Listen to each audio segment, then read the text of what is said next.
young ones. Next from Niantic, Connecticut. Liz Gordon, who won second prize in the novel excerpt category, will read an excerpt from Blood-Dimmed Tide. Hi. This novel that the excerpt comes from takes place mostly in 2006, but the opening that I will read takes place in Armagh, Northern Ireland, in 1987. It was 2:30 and tar black when Tommy McKeon eased through the back door and stepped into Kevin Flynn's kitchen. He scanned the small cottage, pulled on coveralls and gloves from his knapsack, and came up cat-like behind Flynn's bald head, a moon rising above the couch. Light from the TV flickered around Flynn, as if he were about to be beamed to some alien place. Except for the slight lean to one side, he was in perfect position, head thrown back, neck extended, his heedless snores shaking the floor under McKeon's feet. McKeon bent over the couch and pressed his thick fingers against Flynn's left carotid to induce a deeper, more trustworthy sleep.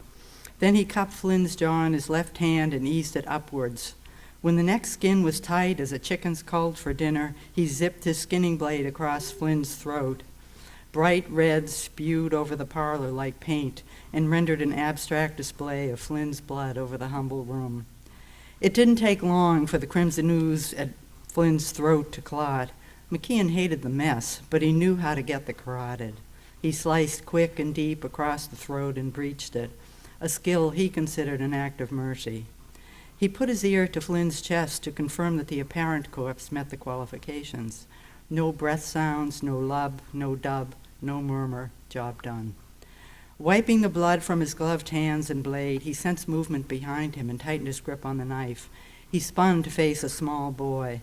Intelligence had assured him that Flynn would be alone. Wife and kids had gone to her parents in Galway, and except for Flynn's raucous snores, the stroboscopic light, and the drone of TV infomercials, the place had been quiet and empty on his walk through, the way he liked it, the way things should be in the middle of the night. How did I miss the kid? The boy clutched the drape near his right shoulder to hold it across his body. McKeon exhaled the breath he'd been holding on to. "Where'd you come from, kid?" The boy's eyes, big and round as the buttons on his father's bloodied sweater, locked on McKeon. His wide-eyed surprise reminded McKeon of himself when he watched his mother fly backwards at the end of his father's fist. He would run at his old man's legs, but he was no match for his father. The kid darted from behind the curtain, his bare feet slapping the floor as he ran. McKeon watched him struggle with the front door latch, then his training kicked in. No loose ends.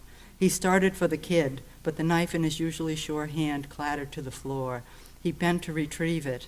Blood surged to his head, and something like lightning shot white-hot through him. Out of the flash, his father's once sweet face came smiling.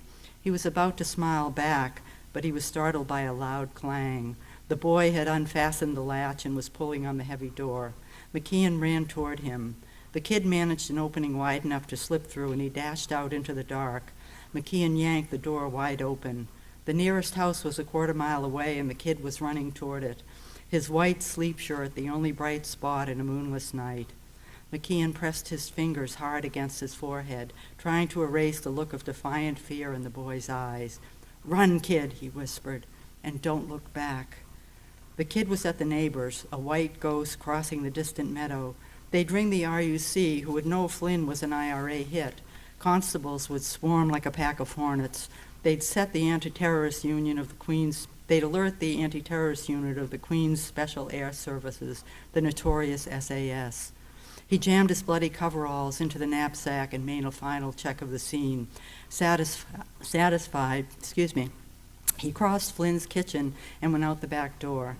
Up the rise behind Flynn's place, he turned. Light blazed from the cottage down the road. The kid had roused the locals.